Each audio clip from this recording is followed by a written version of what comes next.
How do you define a strong person? Money, power, status, or social influence? If you ask a Japanese person that question, the answer might sound completely absurd. There's a football player named Kazuyoshi Miura. He's already 59 years old and still active on a professional roster. On average, he only gets 10 to 15 minutes on the pitch. Hasn't scored a competitive goal in nearly 10 years. But every time he's on the team sheet, attendance doubles, sponsors come out of nowhere, fans travel across the country just to watch him. Now picture 63-year-old Michael Jordan still playing in the NBA. 3 minutes per game, no points in a decade. You know exactly what that arena will feel like. It won't be pretty. But what I actually want to talk about is not the cultural gap. It's a survival logic hiding underneath it.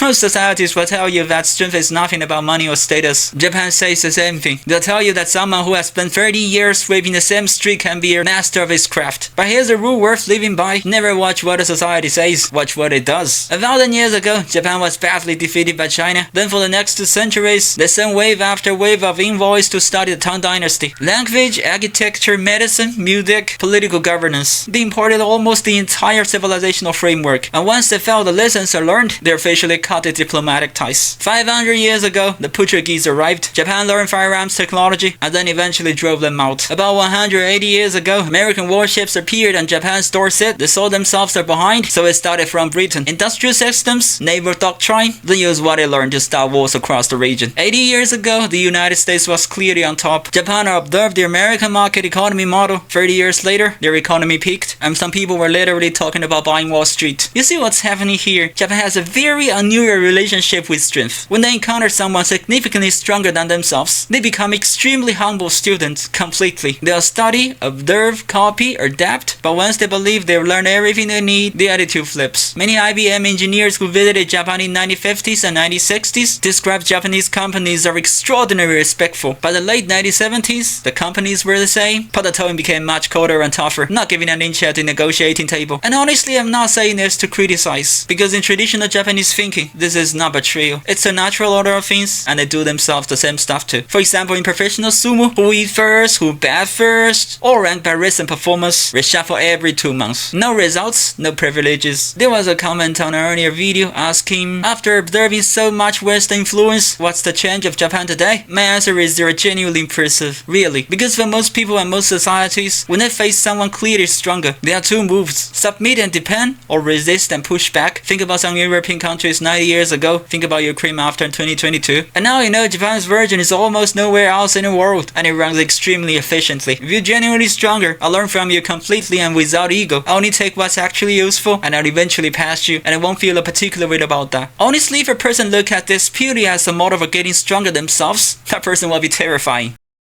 Of course, if you only go by the media version, you'll get a completely different picture, just like the Miura story at the beginning. In Japan, a professor with a massive private life gets less social respect than a sushi chef who's been at the same counter for 40 years. Taikei Nishikori, in 2025, reports about an extramarital affair triggered a wave of backlash. Sponsors pulled it away, made their exposure decline, public opinion turned sharply against him. Nobody really knows how much that affected the final stage of his career. So you think Japan values personal morality above everything else, right? Here's another ironic story at the same time. Kaishu Sano, a footballer who had a far serious personal scandal than Nishikori, he was brought to this World Cup with the head coach's open support. Why? Because no one could replace them in the squad, and Japan are desperate to break the historical record to reach the quarterfinals. That's it. And I have to say, more ironically, this is not uniquely Japanese. Ancient China praised farmers, medieval Europe praised craftsmen, America celebrates blue-collar workers for generations. Public narratives often elevate one set of values, reality often rewards another. I genuinely believe a Japanese person could sincerely bow to an old man sweeping the street every morning. The respect is real. But if you ask the same person whether they want their own children to follow the exact same path, the answer is no surprise at all.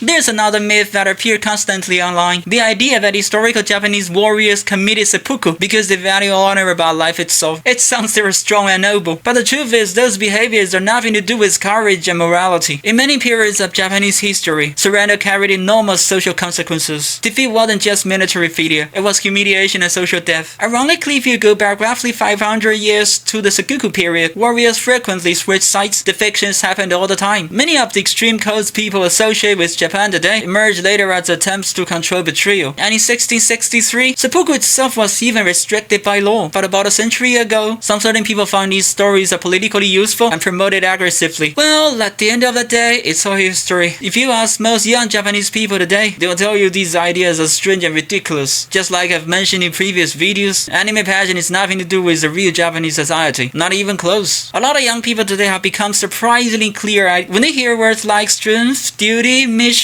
their response is, why should I spend my life trying to satisfy someone else's definition of success? Why should I adapt myself to a game I never choose? The real strength is not I want to be a certain type of person. It's I'm able to do what feels right and stay with people get along with me. That's not a Japanese youth attitude. It's a rational choice people make after stripping all the surface rules down. Alright, that's it for today. If you also like digging into the root, hit follow. We'll dig it deeper next time.